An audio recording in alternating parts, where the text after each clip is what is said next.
ಈಗಿನ ರಸ್ತೆಗಳನ್ನ ನೀವೆಲ್ಲ ಗಮನಿಸಬಹುದು, ಅಲ್ಲಲ್ಲಿ ಹೊಂಡಗಳಿರ್ತಾವೆ. ಹೊಂಡಗಳು ಇರೋದು ಈಗ ಸಾಮಾನ್ಯ, ಅದಕ್ಕೆ ಬೇರೆ ಬೇರೆ ರೀತಿಯ ಕಾರಣಗಳಿರ್ತವೆ. ಒಂದು ಇಲಾಖೆ ರಸ್ತೆ ಮಾಡುತ್ತೆ, ಮತ್ತೊಂದು ಇಲಾಖೆ ಬಂದು ಆ ರಸ್ತೆಯನ್ನ ಅಗಿಯುತ್ತೆ. ನಾವು ಯಾರಿಗೂ ಕೂಡ ಒಬ್ಬರಿಗೆ ಅದನ್ನ ದೂರೋದಕ್ಕೆ ಸಾಧ್ಯ ಇಲ್ಲ.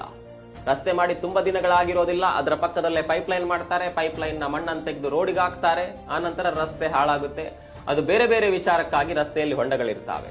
ಆದ್ರೆ ಒಂದು ರಸ್ತೆಯಲ್ಲಿ ಕಳೆದ 48 ವರ್ಷಗಳಿಂದ ಒಂದೇ ಒಂದು ಹೊಂಡ ಬಿದ್ದಿಲ್ಲ ಅಂದ್ರೆ ನೀವು ನಂಬ್ತೀರಾ? ಹೌದು, ಪುಣೆಯ JM ರೋಡ್ ಅಂದ್ರೆ ಜಂಗ್ಲಿ ಮಹಾರಾಜ್ ರೋಡ್ ನಲ್ಲಿ ಬರೋಬ್ಬರಿ 48 ವರ್ಷಗಳ ಕಾಲ ಒಂದೇ ಒಂದು ಹೊಂಡ ಬಿದ್ದಿಲ್ವಂತೆ. ಇಂಟ್ರೆಸ್ಟಿಂಗ್ ಸಂಗತಿ ಏನ್ ಗೊತ್ತಾ? ಈ ರಸ್ತೆ ಮಾಡಿದಂತ ಕನ್ಸ್ಟ್ರಕ್ಷನ್ ಕಂಪನಿ ಇದೆಯಲ್ಲ, ಆ ಕಂಪನಿಗೆ ಇದು ರೋಡ್ ಅನ್ನ ಬಿಟ್ಟು ಬೇರೆ ಪ್ರಾಜೆಕ್ಟ್ಗಳೇ ಸಿಕ್ಕಿಲ್ಲ. ಕಾರಣ ಏನು ಅನ್ನೋದು ನಿಮ್ಗೆ ಅಂದಾಜಾಗಿರಬಹುದು. ರಸ್ತೆ ಹಾಳಾದ್ರೆ ಅದನ್ನ ರಿಪೇರಿ ಮಾಡೋದಕ್ಕೆ ಇನ್ನೊಂದು ಟೆಂಡರ್ ಕರೀತಾರೆ, ಇನ್ನೊಂದಿಷ್ಟು ಹಣ ಹೋಗುತ್ತೆ. ರಸ್ತೆ ಸಂಪೂರ್ಣವಾಗಿ ಹೋದ್ರೆ ಮತ್ತೊಮ್ಮೆ ರಸ್ತೆ